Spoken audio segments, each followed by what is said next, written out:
MZ세대가 모든 세대 중에 제일 가난해요. 그리고 직업도 어떻게 될지 몰라요. 근데 결혼을 하는 순간 굉장히 강력한 자본층으로 성장해요. 그러니까 정책적 개입이 없으면은 그냥 차별이 일어나는 거라니까요. 그러니까 시점의 문제 10대 90의 사회가 아니고 1대 99의 사회가 될 수 있어요. 일반 사원급들이 필요가 없다는 얘기가 되어버려요. 주거 시장도 아주 잘 사는 동네하고 그렇지 않은 개토하고 구분이 될 거예요. 지금보다 더 차별적으로. 들을수록 똑똑해지는 지식 뉴스. 저는 약간 불만인 게 우선 두 가지 실패가 있었어요. 그러니까 물가 잡는 거 실패했다. 이게 너무너무 큰 거고. 두 번째는 PF 사태를 통해 가지고 아파트 공급하지 못한 거. 한 2, 3년 후에 공급까지 못하는 상황이 온 거는 이 정책 실패예요. 그러니까 두 가지 금융 실패하고 공급 실패가 동시에 발생했기 때문에 그럼 이건 어쩔 수 없이 우리가 현실로 받아들여야 되는 문제인데 사실 전세값이라는 건 어차피 임차 시장과 관련된 거니까 그럼 임차 시장에서는 이게 전세가 주구장창 올라갈 수는 없대요. 안녕하세요. 서울대에서 학생 가르치는 김경윤입니다. 도시계획 부동산 쪽 전공입니다. 전세가 너무 많이 올라간다면 월세가 될 것이고 여기서 또 매매로 넘어갈 거란 말이에요. 그러면 이게 매매 시장으로 가는 경우에 문제이기 때문에 분양 시장을 열어놔야 돼요. 그래서 사람들이 지금 아파트를 사는 게 아니고 미래 아파트를 살 수 있는 쪽으로 관심을 이쪽으로 옮겨버려야 돼요. 안 그러면은 전세가 오르고 매매가 오르고 그때는 무시무시한 일이 날 수 있어요. 근데 분양 시장을 여는 것도 시간이 걸려요. 토지를 확보를 해야 되는 거니까. 토지값을 낮춘다라는 게 그러니까 우선은 토지 가격이라는 게 거래가 된 거를 보고 우리가 가격을 추정을 하는 거잖아요. 예를 들어서 굉장히 큰 부지인데 PF 사태 때문에 터졌어요. 토지 가격이 그럼 평당 2억이었던 게 한 1억에 팔렸다. 그럼 옆 땅도 1억이 된 거예요. 그때는 전반적으로 다 같이 떨어지는 거죠. 그러니까 토지주들, 건물주들은 사실은 인플레이션만큼 토지 가격이 오른다고 생각을 해요. 근데 가격이 하락된 토지 거래가 없었기 때문에 문제가 생겨버린 거예요. 그래서 PF를 빨리 터뜨려야 된다고 하는 게 그렇죠. 낮은 가격에 공급이 되어야 주변도 시세를 맞추기 시작을 한다. 그래서 정책 대응을 지금 굉장히 신중하게 잘해야 되는 겁니다. 사업성이 부족한 사업장은 재구조와 정리가 되어 이 묶인 자금이 정상 사업장으로 들어가고 궁극적으로는 건설 경기 위축을 막을 수 있고 경기를 이제 복원시키는 그래서 이 선순환의 어떤 구조라고.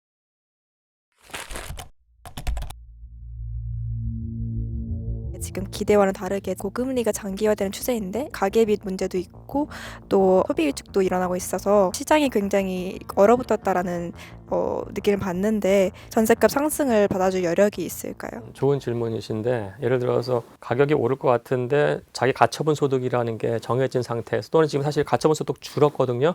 왜냐면 우리가 인플레이션 크게 왔는데 임금 상승이 그렇게 높지가 않았어요, 사실은. 그럼 이 가처분 소득에서 주거와 관련된 주거 비용이 오르는데 과연 할 수 있냐에 대한 질문이잖아요. 일반적으로 할 수 없는데 우리가 뭘 봐야 되냐면은 공급 부족 같은 것들을 봐야 돼요. 그러니까 역대 대비 굉장히 낮은 수준의 입주 물량. 5년 차고 작년보다 물량이 좀 많이 없죠. 거의 보면은 또 갱신들을 많이 해요. 물건이 굉장히 희소하다고 보시면 돼요. 그리고 1970년대 미국 데이터를 보면 되게 재미있어요. 그때 우리랑 굉장히 비슷해요. 어마어마한 인플레이션 왔고 완전 스태그플레이션이어가지고 인플레이션 오고 금리 끝장나게 올렸어요. 그때는 18%까지 올렸으니까요. 79년. 근데 그때 과연 부동산 가격이 떨어졌냐? 그게 아니에요. 당시 미국 부동산 보면은 1970년부터 누적을 1980년까지 보면은 인플레이션보다 더 올랐어요. 부동산 인플레이션 해치가 거기서 나타나요. 지금도 나타날 가능성이 높아요. 그러니까 그게 소득이랑 상관없이 지금 진행될 수 있다는 게 무서운 거예요. 사실은 원래 전세하고 매매는 따르게 가는 게 맞아요. 왜냐하면 사람이 내가 전세를 살지, 그러니까 임차해서 살지 아니면 내가 매매를 해서 살지를 고르는 거잖아요. 예를 들어서 2010년대 초반에 매매 가격이 떨어졌어요, 서울이. 근데 당시 전세 가격은 빠르게 올랐다고요. 그리고 2013년부터 매매 가격이 오르기 시작을 하는데 그때는 전세 가격은 정체였어요. 근데 2017년부터 둘이 같이 가요. 둘이 같이 갔다가 2022년에 둘이 같이 떨어져요. 그리고 2024년 초반부터 같이 올라가요. 매매는 지금 변동이 생겼어요. 즉 작년 초반에 좀 올라갔다가 작년 말에 약간 정체 또는 일부 하락했다가 올해 다시 오르고 있어요. 근데 전세는 쭉 올라가고 있어요. 그러니까 제가 봤을 때 이게 둘 다 금융상품화된 영향인 것 같은 생각은 좀 들어요. 금융상품화돼서 지난번에도 말씀드렸지만 이게 언젠가 이 갭 투자가 가능하다고 인식하는 순간 매매가 더 빠르게 오를 수도 있을 것 같다는 생각이 들어요. 그 시점은 언제인지 모르겠습니다만은 사람들이 한 번에 움직일 수도 있어요. 이러다가는. 예. 뉴스 보면 뭐 둔촌 주공이라든지 정부에서 입주 물량은 늘린다고 봤는데 더 공급이 있는 거 아닌가요? 그게 문제가 뭐냐면은 부동산에서 시차의 문제예요. 둔촌 주공 아파트는 올해 말 또는 내년에 나와요. 그러니까 우리가 근데 그 정도 사이즈가 나오면은 일반적으로 한 9개월에서 1년 정도는 전세값을 안정시켰어요. 과거에.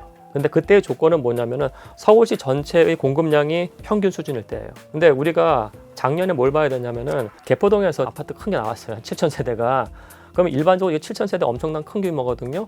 그럼 그 효과도 서울 전역에 걸쳐서 한 최소 6개월에서 9개월 갈 거라고 저는 봤어요. 근데 서울 전체 입점 물량이 없으니까 7,000세대에 대한 충격, 전세 가격을 떨어뜨려야 되는 게 그냥 끝나버렸어요. 그다음에 그 평균은 계속 올라버렸어요.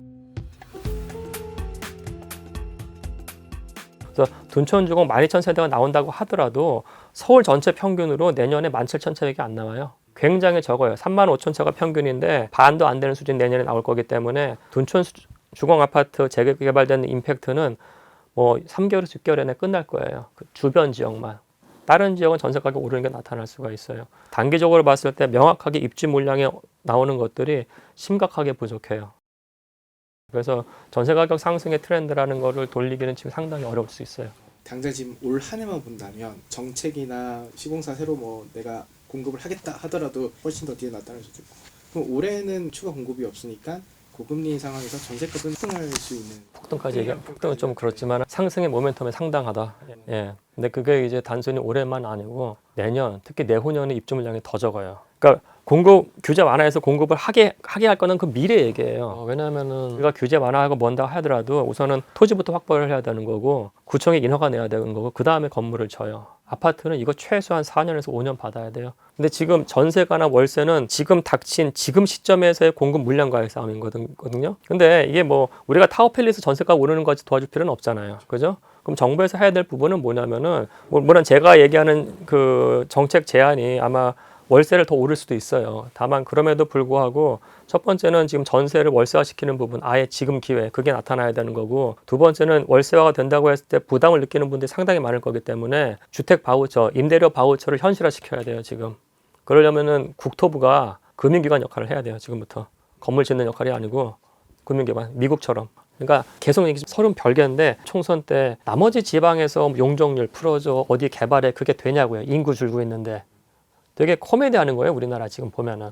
미국에서 허드라고 있어요. 하우징 앤 얼번 디벨롭먼트인데 그게 우리나라의 국토부예요. 거기 예산의 절반이 뭐냐면은 주거복지예요. 주거복지. 사람들 임대료 지원해 주는 걸로 가요.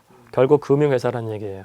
그러니까 우리나라 국토부도 뭐 개발 이런 거 서울 일부 제약은 앞으로는 굉장히 힘들 거예요. 채우지도 못하고. 근데 그 금융화가 기존의 은행권이랑 또 다른 역할이 되죠. 그렇죠. 금융 정책 상품을 본인들이 기획할 줄 알아야죠. 근데 국토부가 그 기능이 너무너무 약해요.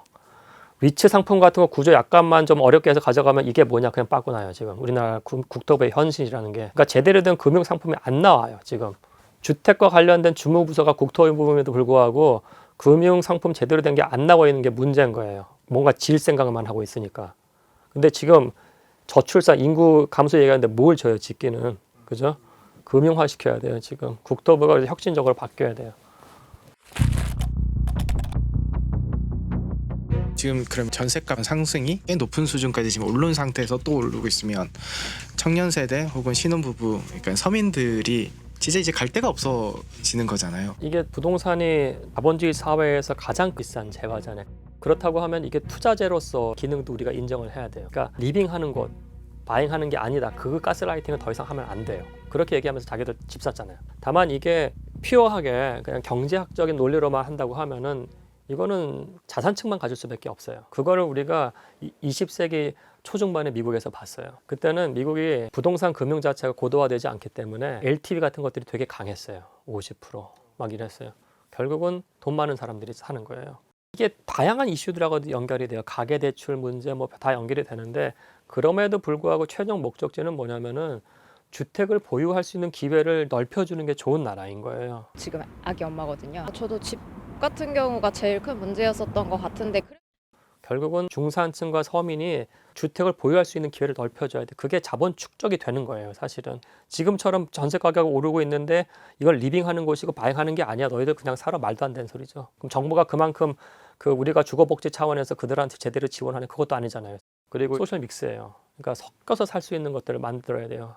왜냐하면은 이 기술 혁명이 너무나 빠르기 때문에 이거를 정부가 개입하지 않는다고 하면은 굉장히 차별적인 도시 공간이 나타날 수가 있는 거예요.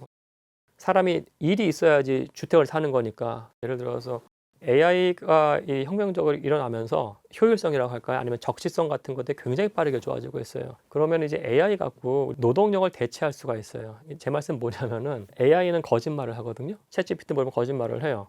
그럼 여기서 우리가 질문을 잘해야 돼요. 그러면 질문을 잘하는 거는 사람이 똑똑해야 돼요. 그 거짓말 한 걸 이 사람이 모니터링 할 수가 있어야 돼요. 그걸 우리가 라벨링이라고 하는데, 그럼 이걸 누가 하냐면은 어떤 조직에서 매니저급이 하는 거예요.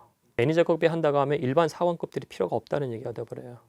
그러니까 AI가 굉장히 빠르게 진행되면은 이게 10대 90의 사회가 아니고 1대 99의 사회가 될 수 있어요. 1대 99의 사회가 된다고 하면은 주거 시장도 1대 99로 분화가 돼요. 아주 잘 사는 동네하고 그렇지 않은 개토하고 구분이 될 거예요. 그래서 이 두 가지 측면에서 우리가 좀 바라봐야 될 것 같아요.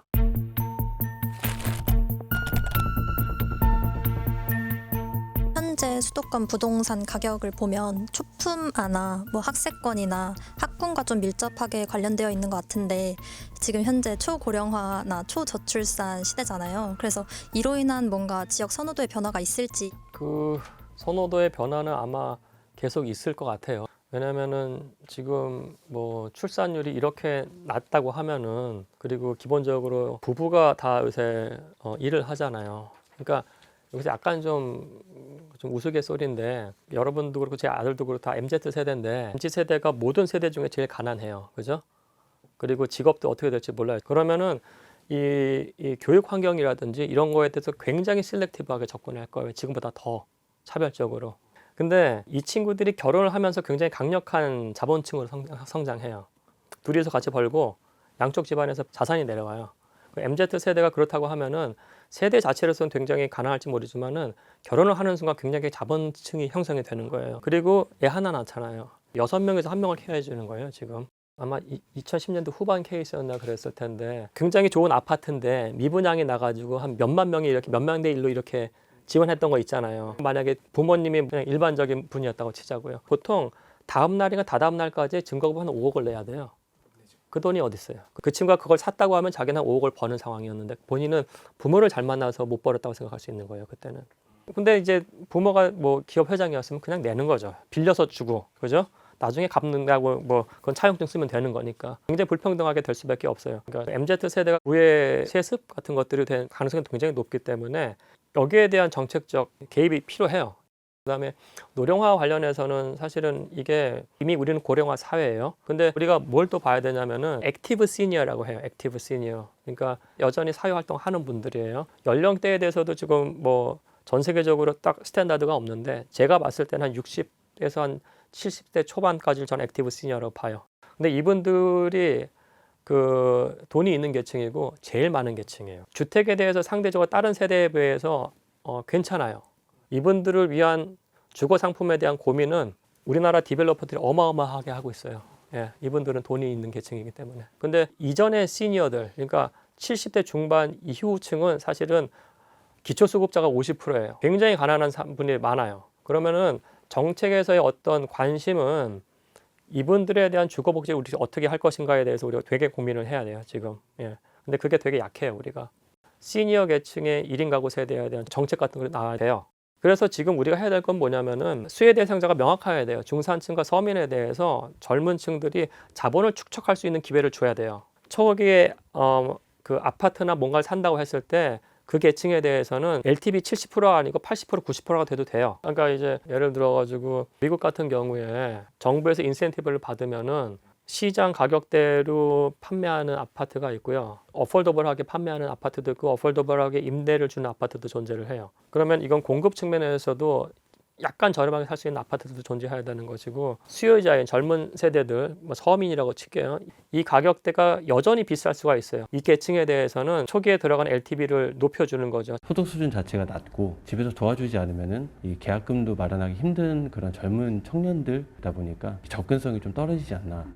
그 다음에 정책 자금이 금융 상품이 굉장히 저리 상품이 나와야 돼요. 다만 이게 작년에 특례보금자리론처럼 소득 구분 없이 1년짜리 한정 그런 상품이 나와서는 안 돼요. 그런 상품이 나오면 그건 쭉 가야 되는 거예요. 왜냐면은 자기가 경제 행위를 한다고 했을 때 미래에 어떤 일이 발생할지를 보고 행위를 하는 거기 때문에 단기적으로 1년 있다가 없어지고 2년 있다가 없어지고 정권 바뀔 때마다 바뀌고 그런 상품이 있어서는 안 돼요.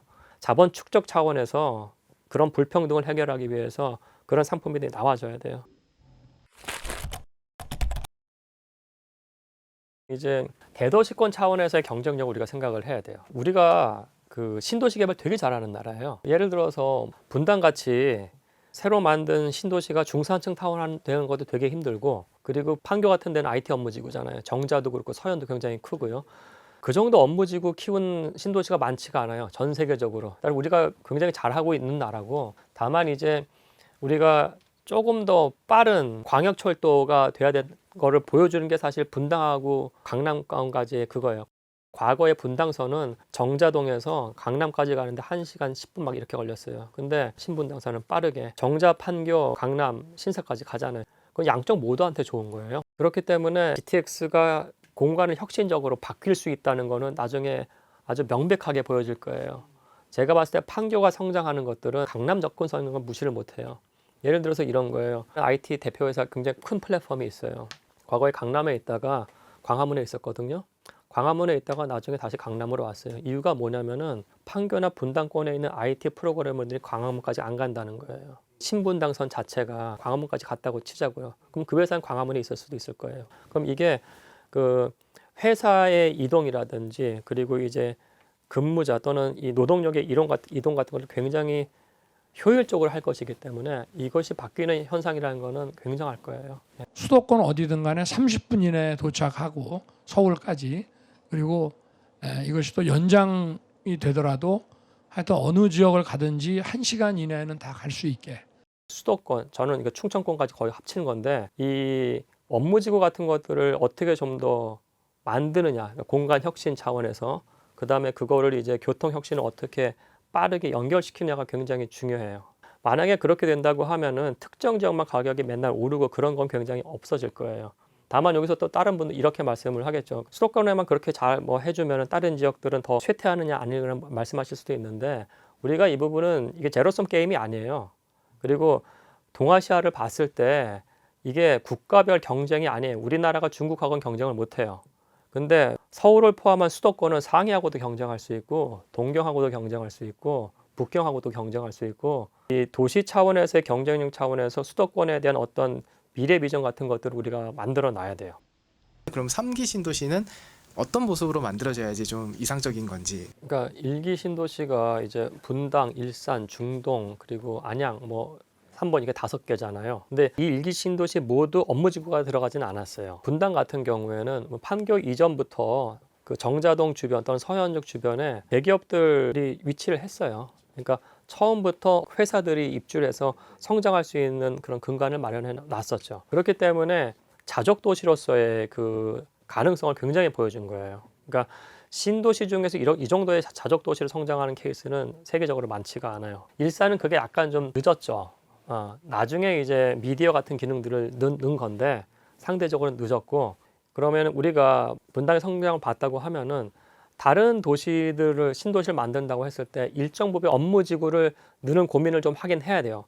다만 문제는 뭐냐면은 우리가 생각하는 업무지구라는 거는 뭐 금융, IT 다 서비스업이에요. 제조업 시설이 필요한 데가 아니라고요. 그죠? 그러면 기본적으로 뭐가 필요하냐면 중산층 타운화 돼야 돼요. 고급 중산층 타운이 인력이 있는데 서비스 기업들이 들어가서 거기서 이게 성장을 하는 거라고요. 그런 백그라운드 없이 그냥 우리 업무지구 오피스 치면 회사들이 와서 회사 세우겠지. 그건 착각이에요. 그러면 그 가능성이 있는 신도시를 우리가 개발한다면 그렇게 가야 되는 것이고 그 가능성이 없다 그러면은 작은 단위의 베드타운이 되든지 아니면은 그 GTX 같은 것들이 있는다고 했을 때 약간의 업무지구 기능 그리고 이제 베드타운 기능을 좀 더 많이 넣는 그런 식으로 가야 될 겁니다. 마곡은 그러면 좀 개발 방향은 제대로 되고 있는 거예요? 당연히 제대로 된 거고 잘한 거죠, 사실은. 이런 업무지구가 성장하는 데를 보면은 미국 같은 경우에 중산층 타운 돼 있는데 또는 교통 결절점이에요. 교통 결절점 중에서 가장 중요한 것 중에 하나가 공항 근접이에요. 그걸 무시 못해요. 그리고 이제 앵커를 집어넣었잖아요. LG 같은 회사들. 그래서 거기가 성장하는 건 그 이유가 있는 거예요. 굉장히 잘한 겁니다. 사실은 우리나라 그래서 신도시 개발 잘해요. 요새 이제 세대 간 인식의 차이라는 걸 계속 느껴요. 그게 뭐냐면은 저는 70년대 초반생인데 70년대하고 80년대에 태어난 사람들은 중진국 대한민국을 경험한 사람이에요. 50년대하고 60년대에 태어난 사람들은 정말 후진국, 40년대 이전은 완전 극빈의 코리아였어요. 근데 지금 90년대하고 2000년대생들은 사실 선진국 대한민국 사람들이거든요. BTS처럼 백인이 아시아 밴드를 좋아한다는 거는 생각도 못했어요. 그게 제가 살아있을 때 가능하다는 건 꿈도 못 꿨어요. 그러니까 이게 어마어마하게 바뀐 거예요. 근데 그런 문화를 누가 만들었냐면은 10대하고 20대, 30대 초반에 강력한 팬덤이 만들어낸 거예요. 우리나라의 제너레이션이 만든 거죠, 사실은. 근데 이제 제너레이션의 어떤 이 세대 간에 바라보는 인식의 차이가 우리가 되게 크다는 게 느껴졌어요. 서로 이해를 완전히 못하는 거예요. 그것도 이해를 못하는데 젊은 세대의 어떤 주거에 대해서 이해한다? 문화도 모르는데 말도 안 되는 거라고 봐요. 그래서 제가 봤을 때 지금 바뀌어야 될 부분은 기성세대가 인식을 바꿔야 돼요. 우리나라 어차피 지금 그 출생 0.65면 나라 망할 지경이기 때문에 망하더라도 젊은 사람들한테 맡겨놓고 망해야지. 지금 기성세대가 뭐를 얘기를 해가지고 젊은 세대한테 뭐 가이드를 준다는 게 말이 안 되는 것 같아요. 그래서 뭐 주택 정책이고 뭐고 간에 시각에 대한 문제에 대해서 우리가 좀 논의를 하고 기성세대부터 이제 젊은 세대에 대한 다양한 부분에 대해서 이해하는 게 사회적 문제를 푸는 가장 시발점인 것 같아요. 네, 오늘 교양은 여기까지입니다. 감사합니다.